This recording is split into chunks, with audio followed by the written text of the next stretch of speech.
atë shumë e kërkuat recetën e krem karamelit dhe sot do ta përgatisim së bashku. Dhe tani pa humbur kohë vazhdojmë me përgatitjen e recetës së radhës. Një nga kërkesat më të mëdha nga ju ishte edhe se si të përgatisim krem karamelin. Vazhdojmë tani me përgatitjen. Fillimisht kemi nevojë për një tigan. Nëse keni nga këto tiganët që nuk ngjesin, është shumë më mirë. Vazhdojmë tani këtu fillimisht që të shtojmë sheqerin. Sasia e sheqerit, cilën po e përdor, është. Vazhdojmë tani në zjarr të mesëm ose të ulët dhe presim derisa sheqeri fillon dhe të shkrihet tërësisht. Mos e përziheni fare, pritni të shkrihet një herë. Në një mënyrë do ta bëni kështu. Pra mos e përziheni me luk sheqerin dhe pritni derisa të karamelizohet. Karamelin e kemi gati. Është shkrir tërësisht sheqeri, ka marrë një ngjyrë të bukur, mos e djegni shumë, sepse pastaj i merr një aromë të idhët sheqeri kur digjet shumë. Kjo ngjyrë është mjaftueshëm dhe mua më desht 7 minuta për të arritur këtë ngjyrë, duke mos e përzier fare. Po e përzijej tani për t'ju treguar juve konsistencën e krem karamelit. Do të marrim gotat qilqit dhe në çdo gotë vazhdojmë të shtojmë nga një lugë gjelle nga sheqeri i djegur. Nëse nuk ju dal për këto masa, mund ta shtoni sasinë e sheqerit. Gotat i kemi larguar anësh, vazhdojmë që të përgatisim pjesën e kremit. Do të kemi nevojë për 8 vezë. Vezët ju lutem kontrolloni para se t'i shtoni, dheni të gjitha, të shikoni që kuqja e vezës ju ka mbetur top dhe t'janë në ambient dhume. Vazhdojmë tani 8 vezë të shtojmë në një më të madhe. Tani vazhdojmë dhe shtojmë edhe sheqerin. Sheqer do të shtoj 8 lugë gjelle. Nëse juve ju duket pak, mund ta shtoni sasinë e sheqerit, por unë mendoj se kaq është mjaftueshëm.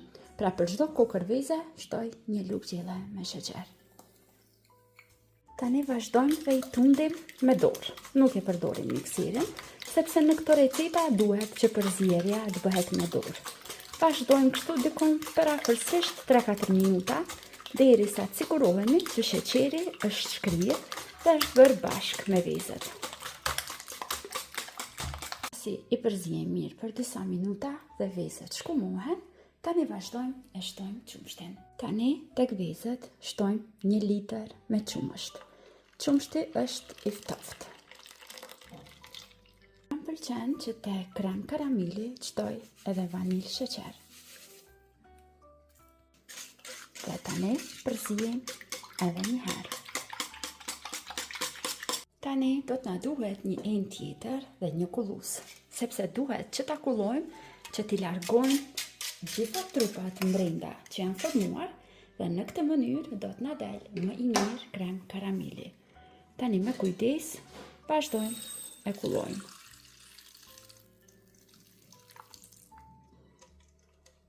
Dhe kjo është arsyeja që e kullojmë edhe një herë qumshtin edhe vezët. Pra mund t'i vrejni gjitha këto trupa, nëse nuk e bëjmë, atëherë do të na kishin mbetur brenda te krem karameli. Në këtë mënyrë jemi të sigurt se krem karameli do na dalë si djathtë. Mund ta vreni se karameli është shtrënguar, në disa gota ngjyra është bërë më e errët, sepse duke qëndruar në tigan, tigani ishte i nxehtë dhe është skuqur pak më tepër. Vazhdojmë tani ta shtojmë këtu kremin.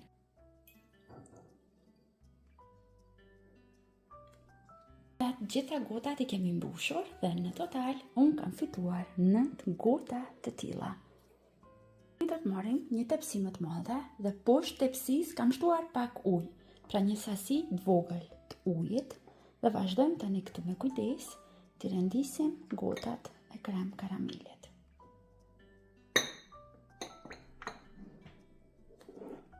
Dhe tani vazhdojmë në furrë. Furra nuk është fare e parangrohur.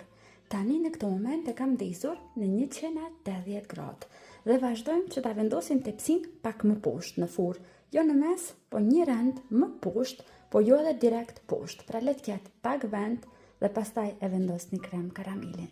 Lejoni ashtu në temperaturë prej 180 gradëve të qëndrojnë brenda për afërsisht 35 deri në 40 minuta, duke mos e hapur fare derën e furrës. Dhe pas 40 minutave në furrë, tani krem karameli është gati. Presim dikon 10 minuta tjera, pastaj largojmë ka tepsia dhe i lejojmë që të ftofen në frigorifer. Sa më gjatë ftofen, aq më të mira bëhen.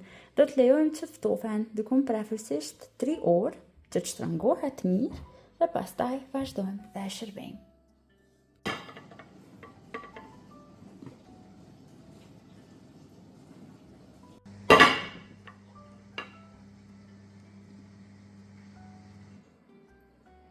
Pasi është ftofur mirë, krem karameli e kam shërbyer dhe është i gatshëm për të vazhduar dhe për ta shijuar.